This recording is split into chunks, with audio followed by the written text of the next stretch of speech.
92,5 Maestro FM, House with the Sound. Orang yang gigi jatuh satu kali, tapi dia akan bangkit dua kali. Halo Sobat Maestro, dimanapun Anda berada, senang sekali kita dapat kembali hadir di program kesayangan kita di Maestro You Channel. Jangan batasi belajar kita. Belajar dari anak muda. Kenapa tidak? Oke.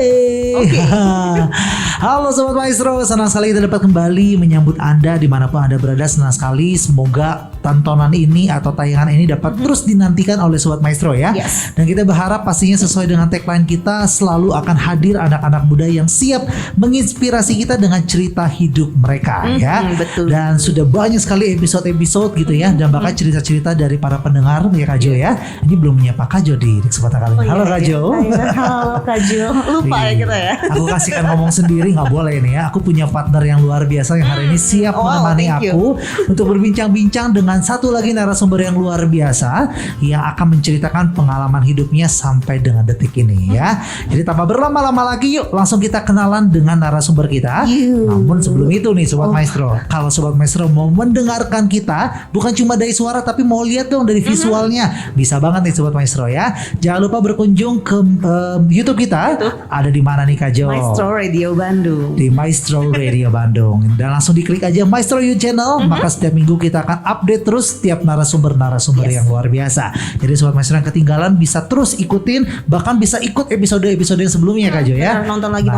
Itu dia. Tapi kalau sekarang jangan beranjak ke narasumber yang lain. Satu narasumber ini aja yang ada di samping kita nih Kak Jo ya. Kita akan kenalan dengan satu narasumber. Kita kenalkan dulu namanya dulu, baru kita panggil deh Kak Jo ya. Mungkin sedikit berbeda dengan narasumber biasanya yang memperkenalkan namanya sendiri. Kali ini kita perkenalkan namanya dulu dengan siapa namanya. Iya, panggilkan dulu dong narasumber kita. Namanya Steven Nathanael. Steven Nathanael. Halo Steven Nathanael. Halo Kak Jo. Ya, Kak Jo kaget ya dengan improvement yang terjadi. Impromptu. Iya, improve lah kita sekali-kali ya. Karena kita mau appreciate dulu nama dan narasumber, baru kita kenalan Kak Jo. Oh gitu. Oh iya, oke. Yuk Kak Jo, sekarang deh boleh aja ngobrol dulu. Kesel sih aku ya. Oke, halo Steven. Halo Kak Jo. Wah, Waduh, udah ini enak banget. udah itu aja perkenalannya. Luar biasa Kak Jo memang ya. Tapi ini sudah memperdengarkan suaranya dari Steven terlebih dahulu ya. Kita sudah kehadiran Steven Nathanael di tengah-tengah kita. Iya, betul. Apa sih kesibukannya gitu ya? Apa sih yang sudah dilakukan selama ini? Yuk kita akan cari tahu. Yes, Tapi satu yang paling sering kita tanyakan apa Kak Jo biasanya? Arti nama Kak Jo. Nah, boleh kita tanya sekarang ke Steven Nathanael ya. Udah sempat nanya ke orang tua apa arti nama dari Steven sendiri? Sebelum kesini tadi aku nanya dulu. Wow. Jadi tadi pagi aku baru nanya, Mami nama aku tuh artinya apa ya? Karena aku lupa sendiri. Tapi tadi Mami juga ternyata lupa. Wow. Kayak Mami inget, cuman daripada kamu salah nanti kamu di sana, jadi kamu mending searching dulu ada di Google. Oke. Dan ternyata di Google arti nama Steven itu mahkota. Tapi nama lainnya adalah orang yang penuh kreativitas, penuh ide dan karisma katanya. Wow, apakah ini sesuai dengan nama dari Steven sendiri ya? Penuh karisma, tadi idenya yang banyak, kreatif. Kita akan gali lebih dalam ya, supaya kita lebih mengenal sosok seorang Steven Nathanael yang di samping kita itu seperti apa sih. Nah, tapi sebelum kita bertanya lebih jauh, seperti biasa juga nih Sobat Maestro, kita juga punya pertanyaan jawab cepat gitu ya, yang harus dijawab oleh Steven secepatnya, senatural mungkin Steven ya. Sudah siap ya? Siap. Oke, siap. Langsung saja kita mulai di kesempatan kali ini. Ada 7 pertanyaan untuk Steven di hari ini. Yang pertama, aku paling suka dipanggil Panggilan sayang aku Ipeng. Ipeng, oke. Yang kedua, painting atau digital art? Sekarang digital art. Digital art. Ketiga, momen yang paling berkesan selama masa pandemi adalah? Oke. Ada banyak ya. Ada banyak Momen yang dan paling harus paling berkesan. Ulangan online. Ulangan online. Oke. Next, bagus di akademik atau di non akademik? Di non akademik. Non akademik. Selanjutnya, kesibukan aku di beberapa minggu ke belakang adalah Packing dan beberes. packing dan beberes ya. Yang keenam, ketertarikan aku di luar seni adalah Di luar seni aku suka public speaking. public speaking. Terakhir, hal yang ingin aku capai namun saat ini belum aku capai adalah Steven terdiam beberapa detik. Jawabannya adalah Jawabannya adalah Tinggal sendiri. Tapi 2 minggu lagi bakal tinggal sendiri. Oke, itu dia ya.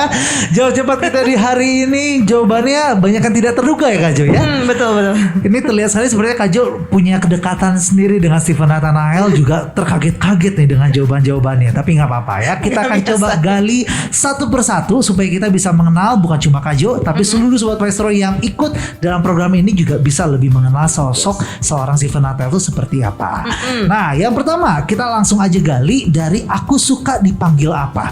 Kenapa sih Kak Jo kok nanyanya aneh gitu ya? Karena kita punya fun fact nih Kak Jo. Katanya Stephen ini lingkungannya orang-orang kreatif ya. betul. Jadi punya banyak sekali panggilan-panggilan nama. Ini benar ya Stephen ya? Benar. Nah, sebelum kita nanya kenapa Ipeng yang paling favorit, emang apa aja dipanggilnya sih? Panggilannya tuh dari yang paling biasa, Stephen, terus Steve, Stevie, Ipen, Ipeng, dan Pengki, dan yang terakhir yang aku juga bingung kenapa tiba-tiba ada nama itu Penguin. Iya. Wow ya. Memang kreatif-kreatif kayaknya teman-teman di sampingnya ya. Aku sampai bingung. Steph apa? Stevie. Stevie. Jauh banget sih. Coba deh yang itu karena Kak Jo tertarik ya. Latar belakangnya lahir Stevie itu gimana ceritanya? Gak tahu, mereka mungkin bosen kali ada banyak banget nama Stephen kayaknya di sekolah tuh, jadi supaya ngasih perbedaan gitu. Jadi Stephen yang ini udah panggilannya Stevie aja gitu. Oh, luar manis biasa. kali ya. Iya, gak mungkin ya. Oke, cuma sekedar manis tapi cukup merubah nama orang ya gitu ya. Cukup merubah nama orang. Oke, kalau Stevie nggak ada arti, tapi kalau Penguin, kamu dapatnya dari mana itu? Itu yang terakhir kali karena mungkin orang juga bosen kali ya dengan Ipeng. Jadi kan Peng terus tiba-tiba keidean Penguin gitu. Oh ya Tiba-tiba ampun. aku dipanggil Penguin. Siapa? Lu manggil siapa? Ternyata itu panggilan baru buat aku ternyata. Ya, jadi ini adalah lanjutan dari Ipeng ya. Ipenguin. Luar biasa. Wah, kreatif ya anak-anak muda zaman sekarang ya, Yes, merubah betul. nama-nama. Nah, tapi Ipeng ini sendiri katanya juga datang dari satu kejadian ya. Betul ya? Sion, Iya, ya? benar. Ini gimana nih? Boleh ceritain juga nggak untuk seluruh Jadi sobat maestro? ceritanya dulu aku punya asisten rumah tangga yang kerja pas aku masih kecil. Nah, karena dia itu orang Sunda asli susah banget buat ngomong V. Kan aku namanya Steven kan.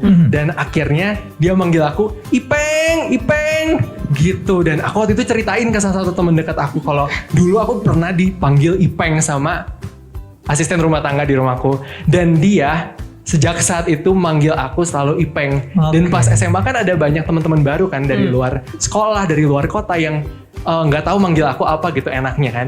Terus denger teman dekat aku manggil aku Ipeng, mereka semua akhirnya manggil aku Ipeng. Dan termasuk guru-guru juga manggil aku Ipeng. Ini termasuk Kak Jo yang di sebelah sini, dia manggil aku Peng. Soalnya aku inget banget di angkatan dia tuh banyak banget nama Steven, Iya kan? ya kan? Dan aku mikir ini yang bisa membedakan tuh apa Stevennya. Nah akhirnya benar, WK-nya sendiri bilang udah Jo manggilnya Ipeng aja. Ya udah kita Jadi panggil Ipeng. Ipeng. Itulah latar Ada satu belakang. lagi Steven panggilannya bukan Steven juga, tapi kan namanya Steven FO. Jadi Fo panggilan. Oh, ada yang Stephen yang Fo, ini Stephennya Ipeng, ada Stephen jenis-jenis lainnya. Bermacam-macam. Oke, di sini kita belajar satu hal sobat maestro ya, apalagi untuk para orang tua yang sedang mau mencari nama anak gitu ya. Pastikan nama anaknya tidak terlalu sama dengan banyak Tidak orang terlalu gitu ya. mainstream. Kalau Stephen memang cukup mainstream, mungkin karena namanya bagus ya. Jadi banyak orang tua yang pengen pakai namanya Iya, Stephen gitu ya. benar. Tapi itulah salah satu resikonya yang harus diambil untuk orang yang punya nama yang cukup banyak dimiliki oleh banyak orang Nama juga favorit ya. kali ya itu yang angkatannya. Oke, nah ini salah satu jadi kita akan panggilnya Ipeng ya selama Ipeng. acara ini berlangsung ya. Boleh. Ini kita akan banyak ngobrol dengan Ipeng, satu anak yang begitu bersemangat sekali. Iya. Kita memang datang lebih awal sebelum acara ini dimulai gitu ya Betul, untuk ngobrol-ngobrol. Dan dari tadi Kak Jo nggak berhenti ngobrol sama Ipeng. Nah Kak Jo sengaja nih sedikit minggir karena takut obrolan kita tuh kepake sampai off airnya, jadi on air nggak banyak ngobrol gitu ya. Jadi sengaja yuk kita ngobrol lebih banyak Iya, saat boleh, ini. boleh. Kita akan ulik lebih dalam lagi tentang kehidupan Ipeng. Kita lanjut langsung aja ya ke pertanyaan yang kedua tentang painting atau digital art. Ya. Yang menarik, jawaban sebelum dipilih jawabannya kalau sekarang. Ada kata kalau sekarang. Gimana nih Kak Jo untuk menyikapi jawaban dari Ipeng ini? Berarti ada kejadiannya yang sebelumnya dong. Kalau misalnya sekarang milihnya digital art. Nah aku pengen tahu jadi sebelumnya apa tuh. Sebelumnya pilihan pertama painting. Gitu. Itu ya. Iya, cuman karena aku nggak ngerti juga. Painting itu yang aku tahu kan memang melukis, digital art juga kan memang seni juga. Jadi apa perbedaannya dan apa persamaannya, Peng? Perbedaannya itu perbedaan di medianya. Kalau painting itu sebenarnya ada digital painting juga. Cuman kalau painting secara general itu biasa menggunakan cat kan, kayak cat akrilik atau cat air dan medianya juga biasa di kanvas atau kalau misalnya sekarang udah lagi populer di barang-barang kayak di sepatu, di jaket. Nah itu painting. Kalau digital art itu medianya pakai software. Misalnya di Adobe Photoshop dan software-software lainnya juga. Jadi walaupun terlihat sama ada perbedaan ya pastinya ya. Perbedaannya dari media yang dipakai gitu. Dan katanya kan sekarang ini mau fokus ke digital art gitu ya. Apakah ini juga alasannya karena kuliah yang dipilih harus membuat kamu fokus ke sana? Itu salah satunya. Karena nanti aku kuliah ngambil desain komunikasi visual yang kebanyakan secara digital karena kan advertising. Dan dan aku juga emang kedepannya buat future career aku emang lebih mau di digital soalnya kan sekarang udah eranya semuanya kan digital kan. Kayak social media, terus semua media-media juga banyak yang udah secara digital lagi gitu kan. Jadi kalau aku bisa menguasai media itu akan lebih prospeknya lebih bagus gitu buat kedepannya. Tapi ada kesulitannya nggak sih, Peng? Misalkan nih, kan kamu biasa pakainya tangan dan juga cat air dan segala macam gitu. Sekarang pindah ke yang serba digital, terus kayak kesulitan untuk menggambar dan gitunya nggak sih?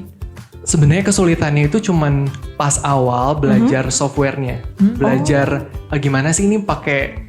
Misalnya kalau dipakai pensil kan sekarang tinggal ngambil gitu kan, pakai pensil. Cuman kalau di digital ternyata pensilnya juga ada macam-macam. Terus kayak buat pemilihan warnanya gimana. Tapi setelah kita menguasai si softwarenya itu, justru sebenarnya lebih enak sih. Soalnya ada banyak kelebihan dari digital. Misalnya kan ada tombol undo. Kalau kita misalnya salah, kalau misalnya ngecat salah itu kan gak bisa kita ambil lagi catnya kan susah. Cuman kalau digital tinggal undo. Misalnya terus ini penempatannya kita kurang suka nih, ini terlalu kiri, kita mau lebih ketengahin, digital lebih gampang. Jadi banyak kemudahan di digital. Oke, kebayang ya berarti. Dan gak ada kejadian, aduh pensil aku habis beli dulu deh. Gak ada ya. Cuman masalah digital crash. Kadang-kadang tuh kalau komputernya lagi error itu file bisa hilang. Jadi harus sering-sering di backup. Itu dia ya, plus minus ya kita bisa bilang ya segalanya hal ada plus minusnya dan itulah yang dialami oleh Ipeng sendiri gitu ya.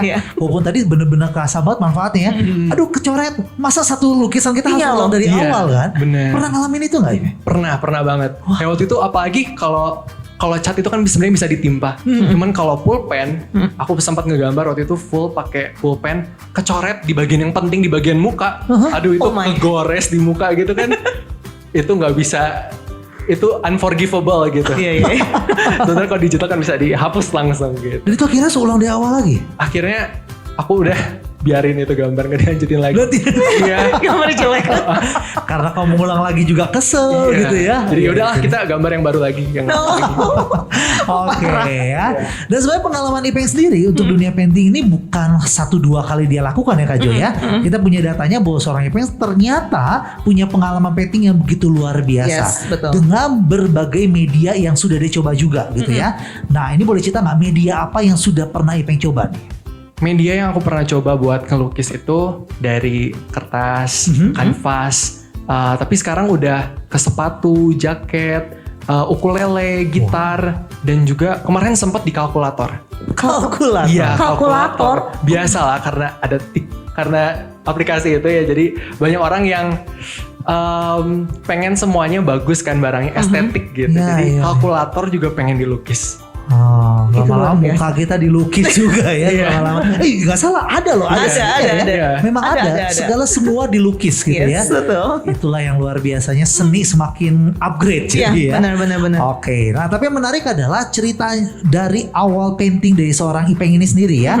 Katanya ini berawal dari cuma nolongin temen yang katanya mau dilukis di jaketnya. Itu benar ya Ipeng ya? Benar. Gimana nih ceritanya? Jadi teman aku waktu itu ada yang SMP ke SMA itu kan ada program beasiswa. Dia dapat beasiswanya ke Singapura dan dia bilang, Peng, buat hadiah perpisahan gue bikinin jaket dong yang dilukis. Waktu itu aku belum tahu kalau jaket tuh bisa dilukis. Karena selama ini aku ngelukisnya di kanvas, kalau nggak di kertas. Waktu itu ya udahlah aku cari tahu kan bahan-bahannya perlu apa aja, gimana sih caranya. Waktu itu aku lukis, hasilnya bagus, terus aku post di Instagram.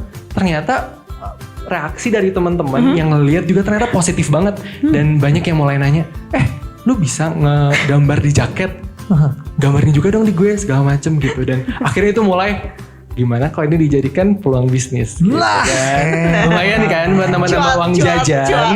Iya. Nilai ekonominya mulai berjalan ya. Iya bener juga loh. Kenapa nggak jadikan ekonomi? Tapi sebelum bahas lebih jauh boleh ya. Aku ini orang awam yang mau belajar Kak Jo ya. Kalau kita memang melukis di dalam jaket, kalau kena air kan biasanya identiknya luntur. Yes. Ada teknik khususnya supaya Ada. jangan luntur.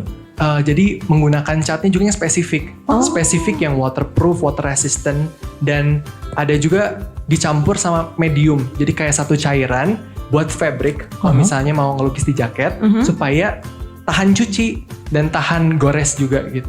Jadi bakal awet, mau dicuci, mau dipakai nggak akan crack paintnya dan tetap bagus hasilnya gitu untuk yang lama. Ini anak mudanya mau nyari tahu Kak Jo. Ini berarti sebelum memulai kamu cari tahu dulu. Iya, aku semuanya cari tahu ya? dulu soalnya jangan sampai nanti aku ngelukis di jaketnya baru sekali pakai dicuci masuk laundry, tiba-tiba luntur semua gitu. Aduh, itu dia ya. Semua. Sudah belajar, mendalami semuanya, sudah jadi bagus. Nah itulah ajang untuk cari cuan-cuan-cuannya.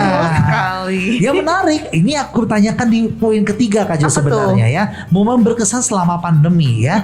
Aku berharap seorang Ipeng itu menjawab adalah dia punya banyak sekali proyek-proyek karena satunya berhasil dari jaket, proyeknya banyak selama masa pandemi. Betul. Tapi ternyata jawabannya sangat tidak terduga sekali Kak Jo ya. Nah ini jawabannya berarti apa nih? kelihatan.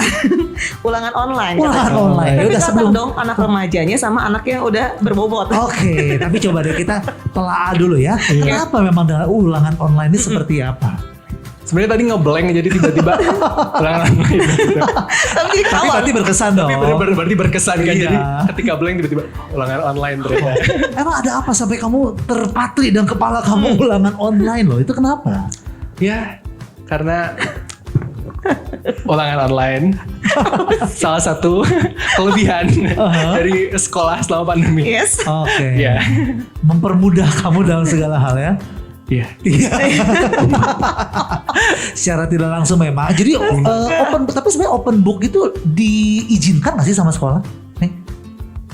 Kalau kuis kadang diizinkan. Oh. Cuman kalau ulangan enggak sih. Sebenarnya tidak gitu ya. Iya. Meskipun Cuman aku enggak open book sih. nggak open book ya. Open book. Open Google ya. Gak open book, open chat. Open chat chat, langsung. open group kan kita untuk diskusi Udah lulus. ya. Oh udah lulus ya. Biar itu jadi kenangan dosa-dosa di masa lalu gitu ya. Cuman bener kata Kak Jo tadi, aku juga ngabisin hampir semua pandemi aku malah nge-custom tadi aku lupa Oke. buat ngebahas Oh, itu. gitu. Nah ini Iya. baru kita masuk nih Kak Jo. Boleh digali dari Kak Jo deh. Kayaknya Kak Jo lebih mengerti tentang cerita-cerita ini gimana nih Kak Jo? Apa nih yang Tentang custom di masa pandemi. Oke, jadi sebenarnya tuh waktu awal-awal dia tuh kan emang super sibuk karena kelas 10-nya aku udah bilang di kelasnya dia tuh jangan ambil OSIS kegiatannya. Tapi dia tetap bandel kan. Oke, aku ikutan OSIS. Dia udah sibuk segala macem. Pas banget pandemi dan after pandemi itu dia mencari kegiatan lagi, kesibukan lain. Jadi ya udah akhirnya dia bilang custom sampai akhirnya aku pun ikutan custom. Ikutan Iya. custom. Jadi konsumennya juga ya. Jadi konsumennya. Luar biasa. Waktu itu Kak Jo custom ukulele. Wah. Ya nggak usah diomongin, ini kan buat dia. Iya. Oh iya. Jangan dong. Ini kan yang belinya ya. Belum diberikan. Udah. Saya Kalian masih menerimanya. rahasia ini. Jadi emang bagus banget ya. Saya sebagai penikmat seni juga gitu ya, merasakan dapat ukulele yang berbeda dengan ukulele orang Iya, lain iya. karena ada gambarnya yang spesifik dibuat gitu ya. Nah, tapi ini menariknya adalah terhitung nggak nih berapa IP total proyek yang kamu lakukan di masa pandemi? Tadi aku coba hitung sekitar 20-an. 20 proyek Iya, 20 ya. Ini sekali lagi ya, satu proyek itu pasti memakan waktu cukup lama karena ini bicara tentang painting bener-bener detail per detail. Dan sekali lagi ini bukan digital art ya. Iya, Salah benar. bisa dihapus itu nggak bisa. Nah, ini pengalamannya satu aja. Ini butuh waktu berapa lama nih? Ngegambar di medium kayak sepatu atau jaket itu jauh berbeda dibanding ngegambar di kanvas. Soalnya kalau ngelukis di kanvas kita sekali goret warnanya udah keluar. Tapi kalau di jaket sama di sepatu bisa harus 5 kali. Wow. Iya, jadi kita bikin base-nya dulu, kita cat semuanya warna putih gambarnya sampai buat dasarnya, baru kita masukin cat warna. Cat warna juga harus beberapa kali lapisan supaya gambarnya bisa bagus dan warnanya juga keluar dengan maksimal. Jadi itu sih yang paling banyak makan waktunya buat pengulangan layering itu. Jadi buat satu project sekitar 12 jam. Satu proyek 12 jam? Ada yang sempat waktu itu sampai 30 jam. Wow, Iya. ya. Ini Wow. nggak mudah ya. Ini baru bicara kan memang teknisnya untuk membuat seperti segala macam. Tapi kan idenya juga harus dipikirkan dari nol banget kan? Atau itu semua ada requestnya juga pengennya seperti apa dong? Kalau custom, sebenarnya kebanyakan request sih dari teman-teman. Kayak misalnya, wah lagi suka banget waktu itu film Joker. Oke. Baru keluar Joker. Oh pengen dong jaket aku digambarin Joker. Oh. Jadi kan aku ngambil referensinya dari film itu kan. Mungkin aku kasih perubahan-perubahan di gambarnya, tapi secara overall tetap gambar Joker gitu. Oke. Oke. Cuman sempat sih beberapa kali aku diminta bebas mau di custom apa aja. Nah itu kan jadi sesuai freedom aku buat bikinnya gitu. Jadi sebenarnya itu lebih enak sih. Lebih enak ya? Iya jadi lebih ada kebebasan gitu buat Wow. ekspresi. Kau bisa mengeksplor lebih dalam lagi. Iya, benar. Tuh, Tapi kan? kalau misalkan dibilang bebas nih, apakah kamu lebih kayak tentuin dari kepribadian si orangnya? Iya. Oh, oke. Sebenarnya kalau dikasih bebas juga nggak ada batasan kan bingung juga ya. Kayak kita mau ngambil ke jalur yang mana nih. Iya, iya, Jadi benar. aku tetap tanyain sih, ada nggak nih custom sepatu yang kamu suka? Oke. Aku kasih, misalnya dia ngasih aku biasa mood board di Pinterest kayak isinya 20 sepatu gitu. Dari sana aku coba lihat, oh dia desainnya ternyata lebih sukanya ke arah yang ini, arah yang ini. Oke deh, aku coba buat itu di desain yang aku bikin gitu. Oh. Dan sebelum aku ngegambar juga biasa aku kasih mock up-nya. Jadi aku sepatu misalnya aku cari di Google, terus aku gambar dulu pakai pensil buat nunjukin gitu. Ini kira-kira hasil akhirnya kayak gini. Oke nggak? Kalau oke, baru aku kerjain di sepatu aslinya. Iya, Gitu. betul. Dan sekali lagi, kalau salah satu aja nggak bisa Iya, balik Bener. keluar lagi. Terus kalau misalnya mau ada revisi atau perubahan itu bisa di sana kan karena Iya. belum di sepatu aslinya. Betul. Iya. Kalau saya sepatu asli udah nggak bisa apa-apa. Udah, lagi. terima aja lu, terima aja. Iya. Oke, ini menarik banget ya. Dan ternyata setelah Ipin mencoba 20 proyek lebih, katanya Ipin jadi belajar banyak banget. Betul ya? Belajar banyak banyak. hal, tapi ternyata bukan cuma tentang seninya, tapi di luar seninya pun ada banyak yang bisa pelajari Di ya. luar seninya juga. Apa aja nih, Pen? Boleh sharing ke Di kita? luar seninya karena aku pertama kalinya kan membuat apa sih money dari passion aku kan dan berhubungan dengan banyak orang, banyak Yes. klien. Jadi mengenal tipe-tipe klien dan gimana cara menanggapinya gitu, handling. Ya. Soalnya kan ada yang nawar-nawar harga temen. Nah itu lumayan sering sih kayak Peng kasih gue harga temen dong. Nah. Terus aku tanya kan harga temennya emang lu mau gimana gitu kan. Ya 50% lah apa kan. Waduh kan harusnya. Terus aku mah bilangnya kalau temen ya harusnya saling suportif dong. Iya kan. Aku kasih potongannya segini gitu. Betul. Jadi gimana supaya kita nggak emosi dulu kan di awal. Jangan sampai kayak apa-apaan harga segitu gitu. Jadi tetap aku coba buat cool down, nenangin diri dulu dan belajar nanggepinnya kayak oke gitu. Waktu itu juga sempat ada yang minta revisi banyak banget. Oke. Dan dari sana aku belajar kalau dari awal aku harus nentuin jumlah revisinya maksimal berapa. Yes, betul. Kayak misal maksimal 1 sebelum aku cat boleh direvisi dulu gitu. Atau pas di finish produknya. Soalnya kalau enggak kan ada orang yang ya udah gue revisi aja terus gitu kan. Nggak jadi-jadi deh. Gak jadi-jadi dan waktu yang aku habisin juga jadi lama banget kan. Iya. Gitu. Sama satu lagi yang aku pelajari nggak ngasih rate card. Oke, kenapa nih? Gak Iya. ngasih red card? Pas awal aku ngasih price list kan kayak buat gambar sepatu ini misalnya harganya 400.000, 500.000 gitu. Tapi karena setiap project itu kan punya kesulitannya sendiri-sendiri kan. Dari kompleksitas desain, dari deadline juga itu penting. Karena aku biasa kasih deadline 2 minggu buat setiap project. Oke. Tapi kadang ada yang request misalnya 3 hari bisa nggak nih beres? Atau 1 minggu bisa nggak beres? Berarti kan dalam sehari aku misalnya harus ngegambar 6-7 jam. Terus aku habis juga semua weekend aku gitu. Jadi aku coba hitung itu dan aku lihat juga sih schedule-nya selama seminggu itu. Apa aku bisa nggak masukin ini di deadline aku? Jangan sampai nanti aku udah janjiin ya udahlah 3 hari extra charge misalnya 100.000 tapi aku nggak bisa deliver. itu kan Iya. bakal mempengaruhi kredibilitas juga kan ya. Betul. Iya gitu. Oke, itu semuanya akhirnya kamu pelajari secara tidak langsung ya. Iya. Saat praktek langsung tuh, bukan cuma Benar. teori-teori yang didapat, betul. tapi langsung pengalaman yang membuat akhirnya Ipeng bisa belajar banyak hal. Benar. Ini jadi aku tertarik juga membahas tentang harga teman nih Kak Joy ya. Aku pernah mendengar satu orang juga dia berkata seperti ini. Kalau aku ditawarin harga teman, misalnya kalau aku punya satu jasa harganya 5 juta. Kalau dia minta harga teman, aku akan kasih 8 juta justru. Kalau harga umum aku kasih 5 juta. Mungkin mereka akan bertanya, loh kok harga teman lebih mahal? Karena teman lebih bisa menghargai kita harusnya dibandingkan orang Seharusnya umum. kayak gitu. Seharusnya seperti itu Harusnya. ya. Jadi ini buat pelajaran kita bersama juga nih Sobat Maestro ya. Aku Kalau tipe punya mau. teman, wah kalau dia ini boleh dong bantu harga teman. Harga temannya tolonglah juga lebih bisa menghargai betul. teman kita ya. Betul. Kita jadi belajar satu hal seperti itu.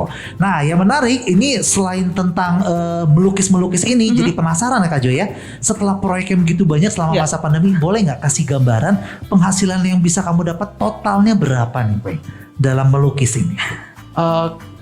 Nominalnya mungkin sekitar 15 sampai 20. 15 sampai 20. Iya, dan waktu itu aku ini salah satunya HP yang aku beli di sini. Ini waktu itu dari hasil custom. Wah itu dia luar biasa ya. Wow. Anak muda yang mandiri bisa beli handphonenya sendiri dari hasil karyanya Keren ya.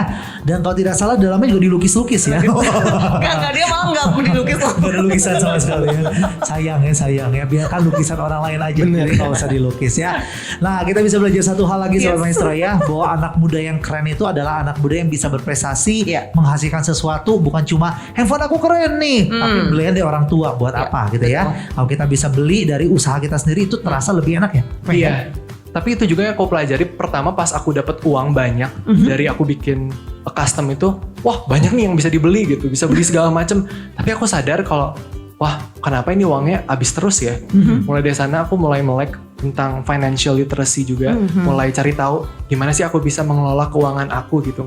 Bukan cuman semuanya habis di produk gitu, cuman gimana aku bisa invest ke diri sendiri dengan aku waktu itu sempat bayar buat master class, buat online course supaya skill set aku juga kan nambah dan value aku sebagai artis juga kan naik. Dan aku juga mulai belajar tentang instrumen-instrumen keuangan kayak reksadana, saham, jadi mulai belajar dan mulai investasiin sebagian dari hasil yang aku dapetin buat itu juga. Wow, itu keren dia ya. ya. Saat kita sudah melangkah belajar satu hal, kita mempraktekannya. Yes. Ternyata ada satu hal lagi yang baru, hal lagi yang baru, hal lagi yang Iya. baru. Itu yang dialami oleh Ipeng ya. Sampai ternyata berawal dari painting sampai finansial, belajar untuk Iya mengelola loh. keuangan. Padahal loh, jauh ya. banget ya. Nah itu dia, kita belajar satu hal di tempat ini ya. Jadi kalau yang sobat itu bilang, aku mau belajar banyak hal, mulai dari mana? Mulai dari melangkah apapun yang bisa kita lakukan aja dulu. Bener. Betul ya?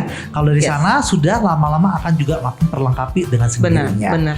Nah, yuk kita lanjutkan lagi obrolan kita yang begitu luar biasa bersama dengan Ipeng hari ini ya.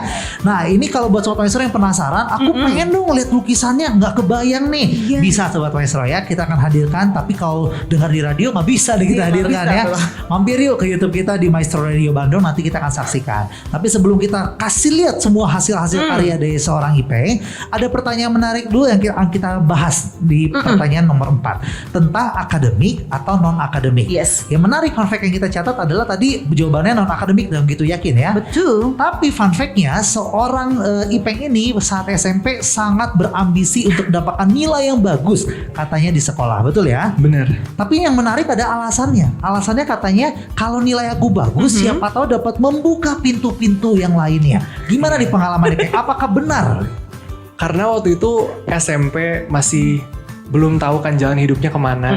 Kayak masih pengen ini itu. Pengen jadi arsitek lah, pengen jadi bisnis manajemen, pengen segala macem. Dan karena aku masih belum bisa memastikan, aku rasa kalau dengan nilai yang bagus, itu bakal membuka lebih banyak peluang gitu. Jadi lebih fleksibel nanti ke depannya aku mau milih lebih ke IPA, lebih ke IPS, lebih ke seni. Cuman pas SMA karena ada program LSP dari sekolah juga, Life Skill Program, itu melatih dan aku juga explore minat dan bakat aku. Yes. Aku menyadari gitu, oh ternyata aku memang suka di industri seni.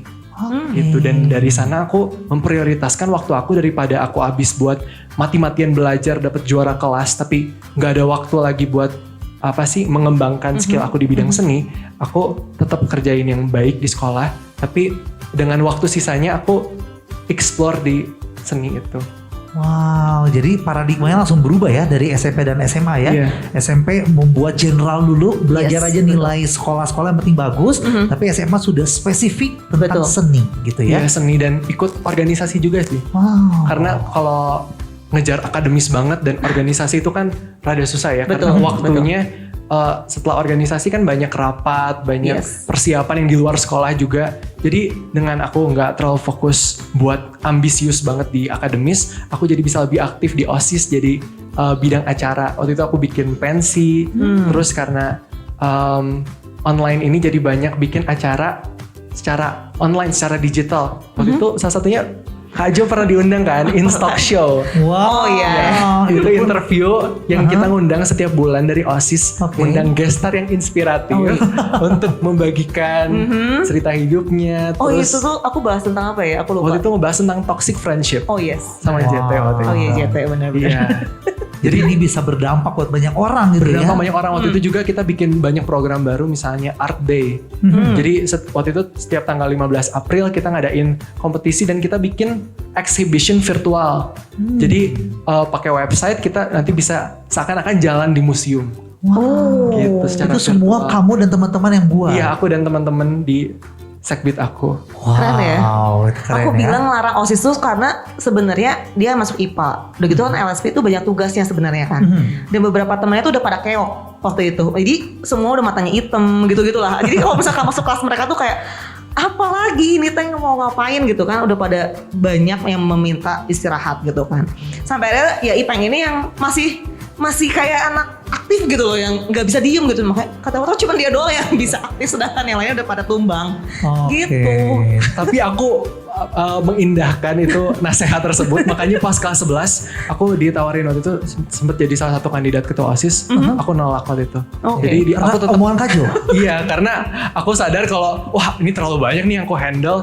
Bisa nanti aku coba buat ngambil semua tapi nggak ada yang maksimal kan, sayang juga kan. Jadi aku lihat kapasitas aku juga dengan waktu yang aku punya, energi yang aku punya. Jadi aku tetap ikut OSIS. Aku jadi koordinator bidang acara. Gitu. Oh, Tapi nggak cukup jadi ketua jalan ketua. OSIS yang ngerjain semuanya. Iya benar-benar. Tuh, kamu Oke. tahu juga kapasitas diri kamu Bener. seperti apa gitu ya. Iya. Bagaimana time managementnya juga. Bener. Itu semua harus dipikirkan. Iya, apalagi dibarengin kan ada custom, ada apa. Jadi di samping itu juga kan nggak cuma sekolah, Iya, iya. banyak yang harus di. Oke.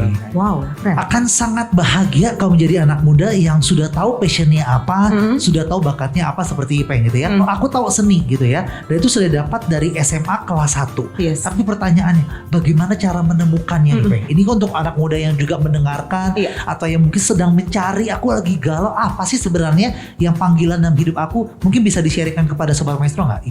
Gimana cara menemukannya? Pertanyaan yang bagus. Sebentar. Waduh, terima kasih Ipeng sudah memberikan pujian pada saya. Gimana? Aku menemukan seni kalau aku sendiri karena itu yang aku udah tertarik lakukan dari kecil, dari TK waktu itu. Aku selalu kalau dikasih pensil dan dikasih kertas selalu ngegambar dan anteng. Oke. Oh, oke. Dan waktu itu aku juga dilesin dan ternyata aku bukan cuman suka di sana tapi aku juga bisa ngelakuinnya dan selalu kembali lagi ke sana gitu. Jadi meskipun aku misalnya waktu kecil kan ada banyak yang aku sukai gitu kan. Tapi selalu yang aku mau tekunin, yang aku paling interest dan kasih. Sebenarnya menurut aku passion itu something yang kasih kita energi sih. Yang energize us buat kita ngelakuin lagi meskipun kita gagal, kita bukannya berhenti dan ya udahlah nggak bisa di sini, tapi kita coba cari tahu lagi, kita coba pelajari lagi. Ini salahnya di mana sih, kurangnya di mana, gimana kita bisa improve dan akhirnya overcome setiap masalahnya gitu. Soalnya di seni juga aku banyak ketemu tantangan art block, tapi ya itu satu hal yang aku suka dan aku selalu pengen buat belajar lagi gitu. Ya itu tipsnya ya. Kalau mungkin kita menemukan sesuatu yang bisa bikin kita lupa waktu, kalau kita gagal juga kita nggak akan menyerah, kita malah makin berenergi melakukan hal itu. Mungkin itu adalah passion kita dan harus kita coba terus gali terus ya. Wow, itu tips dari seorang Ipeng untuk menemukan passion, dan siapa tahu bisa dipraktikkan untuk seluruh sobat maestro yang sedang mencari passion hidupnya. Ini salah satu tips yang diberikan oleh Ipeng ya. Aku boleh nanya nggak? Boleh. Nah, sorry.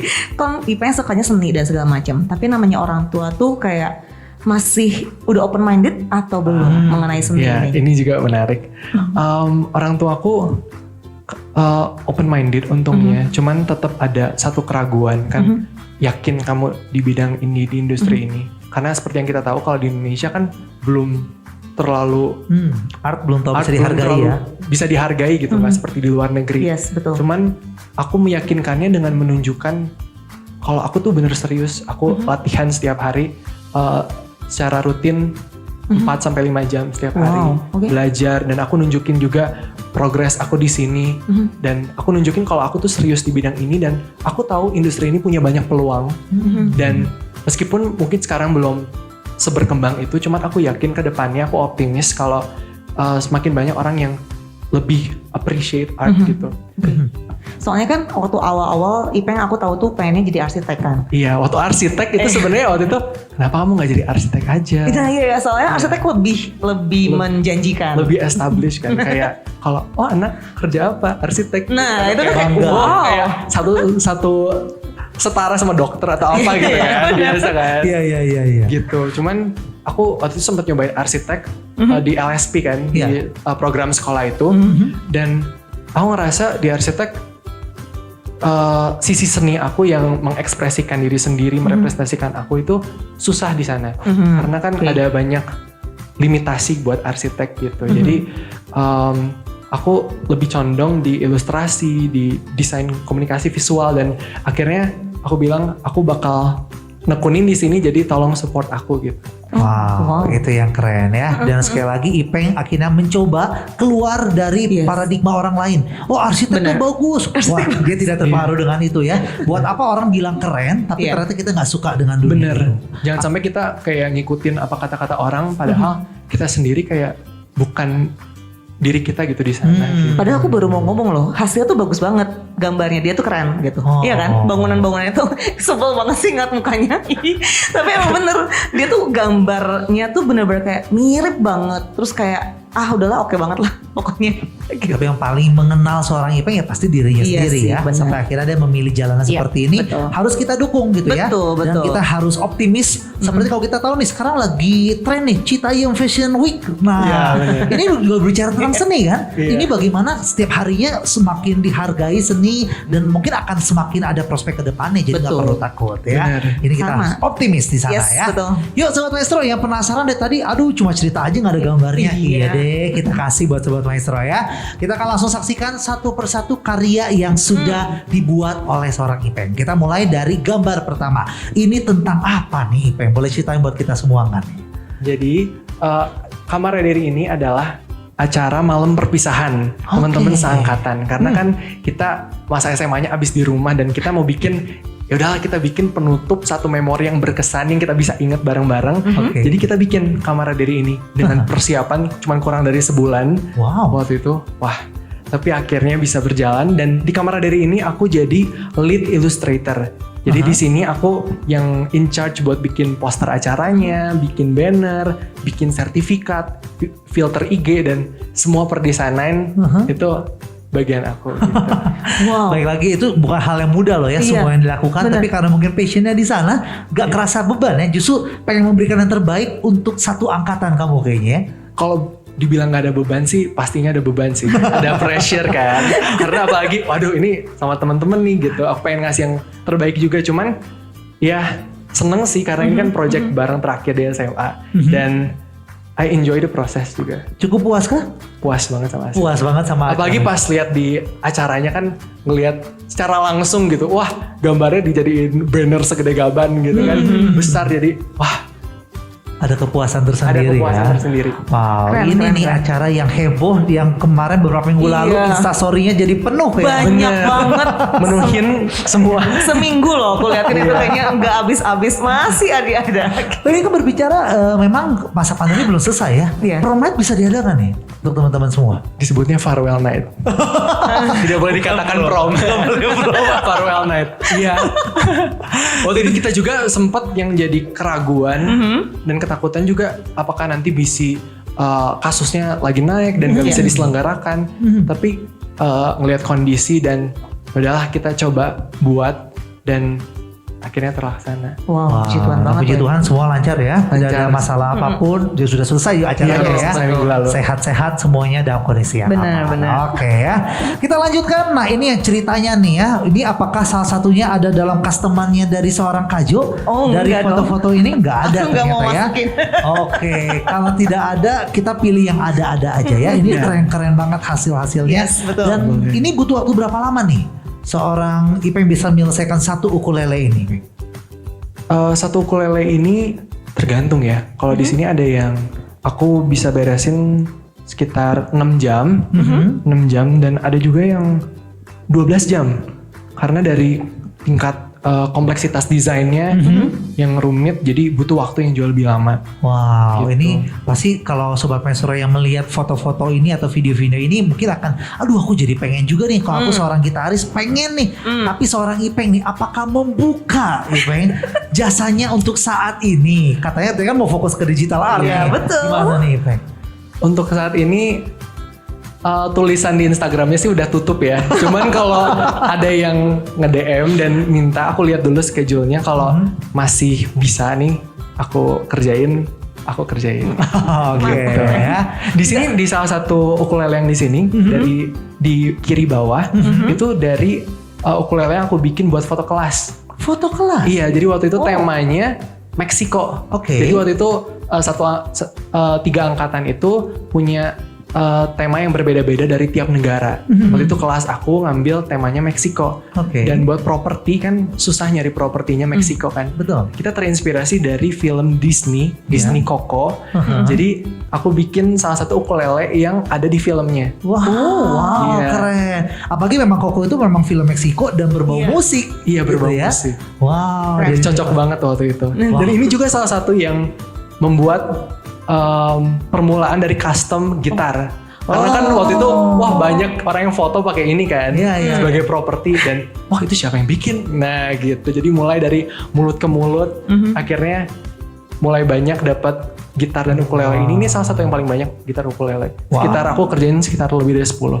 Lebih dari 10. Iya. Wow. Satunya punya Kajul sih. Luar Iya, biasa. satunya punya Kajul. Beruntung Kajul udah punya satu ya ukulelenya.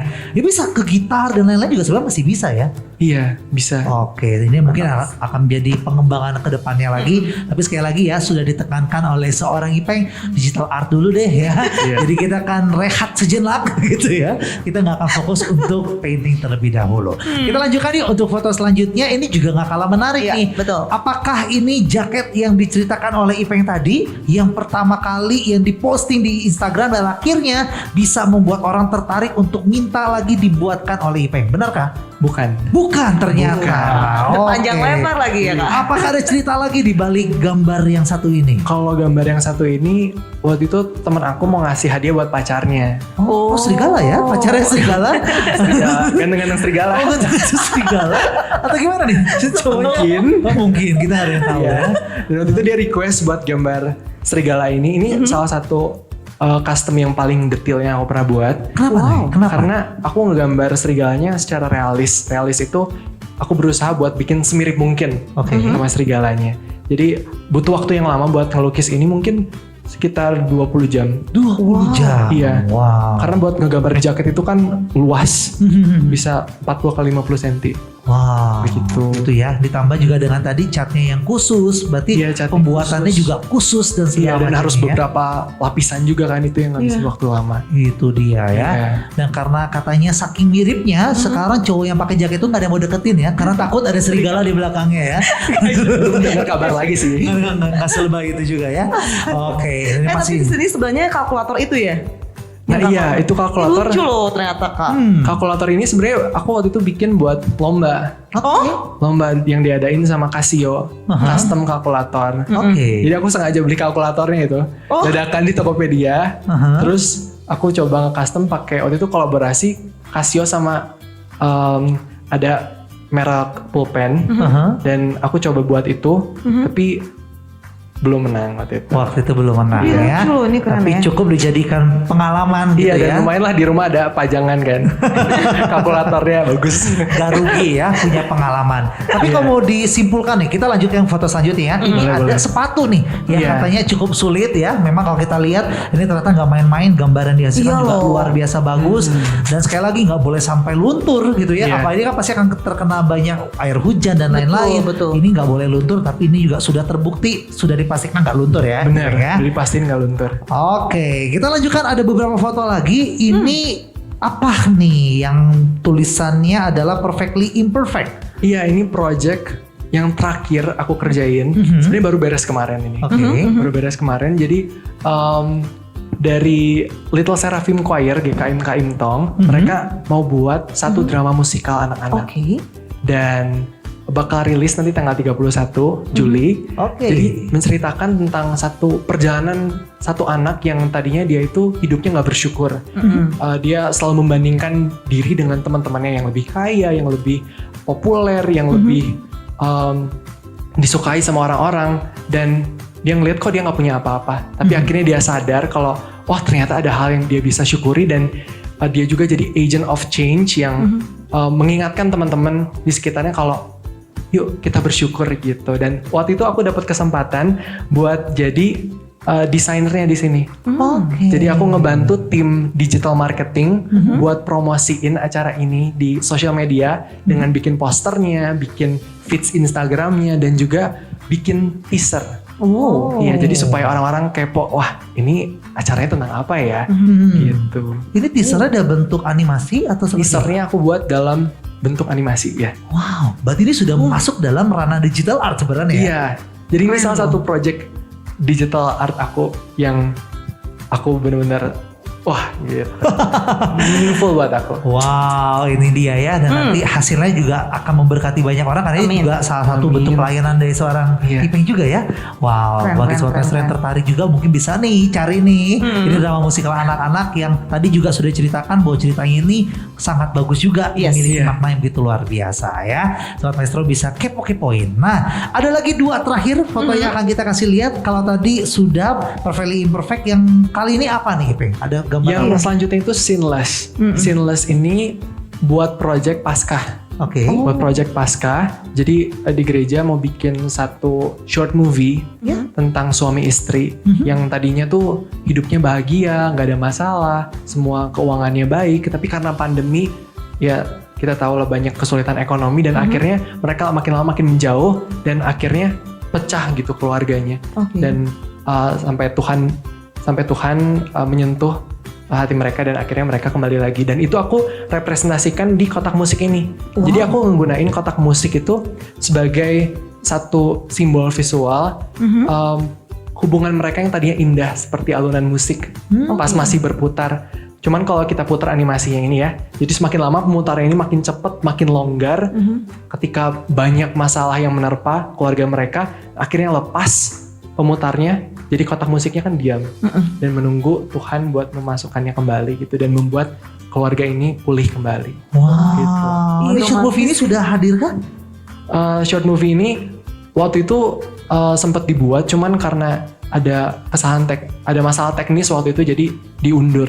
Oh, diundur. Gitu, projectnya diundur. Projectnya diundur tapi bukan berarti tidak akan dilakukan Ya ya? akan nanti. Ini Kak Jo ada pertanyaan lagi apa Kak Jo? Enggak nih, aku kok meaning banget ya. Kamu setiap bikin sesuatu tuh kayaknya ada di balik itu ada sesuatu lagi gitu. Yang menggetarkan hati. Oh my God. Waduh, menggetarkan hati seorang Kak Jo. Itu yang aku suka dari ilustrasi sih. Makanya aku beralih dari custom jadi lebih ke ilustrasi ini karena aku bisa menceritakan sesuatu gitu dan Iya. aku bisa ya lebih berekspresi dari gambar-gambar aku gitu. Iya. Dan yang menarik Kak Jo ya, kita bisa belajar bahwa ternyata semua hal yang dalam sekeliling kita itu butuh yang namanya ini digital art gitu ya. Tapi short movie, drama musikal, tetap semua butuh poster, semua butuh untuk promosi dalam media sosial. Inilah yang dilakukan oleh seorang Ipeng gitu ya. Ada banyak penerapannya. Soalnya kita sebagai manusia juga kan makhluk visual. Kita misalnya ngelihat barang, apalagi yang kita nggak tahu gitu. Ada 1, 2, 3 gitu. Tapi yang satu kok packagingnya paling menarik ya. Kayaknya wah bagus nih. Ya udah kita ambil. Jadi itu penting banget. Makanya buat visual art ini digunakan di berbagai bidang.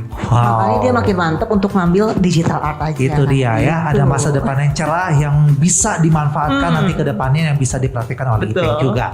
Dan foto terakhir ini, apakah Ipeng akan berkonser bersama, bernyanyi bersama dengan Sheryl? Wah. Wah. Boleh cerita kalau ini apa nih? Kalau ini tuh waktu itu kita ngadain pensi sekolah Februari 2020, tepat sebelum pandemi. Untungnya waktu itu terlaksana. Jadi guest star kita Kak Sheryl Sheinafia. Ya. Nah, Kak Sheryl ini uniknya dia ngegambar gitarnya sendiri. Wow. Jadi dia punya 4 atau 5 gitar yang dia lukis sendiri. Dan aku juga jujur pas ngelihatnya, wah keren banget nih Kak Sheryl. Dan kebetulan waktu itu teman aku ada satu yang fans berat Kak Sheryl dan minta gitarnya buat digambarin sama percis kayak gitar yang dipunyain sama Kak Sheryl ini. Gitu. Jadi aku waktu itu pinjam gitarnya, terus aku foto bareng sama Kak Sheryl. Itu dia, mumpung ya. Jadi bisa ngambil kesempatan ya. Iya. Luar biasa. Tapi tahan dulu deh Kak Jo ya. Kalau kita lihat di fotonya, sebelah dari Sheryl itu juga masih ada satu gambar lagi ya. Kita belum sempat cerita karena sesi pertama sudah selesai Kak Jo. Waktunya berjalan dalam begitu cepat ya. Oleh karena kita harus istirahat dulu, kita akan break. Tapi tenang Sobat Maestro, kita masih punya sesi yang kedua. Ipeng masih ada bersama-sama dengan kita. Tenang ya. aja. Masih banyak cerita yang harus kita jelaskan ke Sobat Maestro supaya bisa lebih mengenal Ipeng. Tapi nanti ya, tunggu di sesi kedua. Jangan kemana-mana, jadi tetap bersama kami di 92,5 Maestro FM, How Sweet the Sound.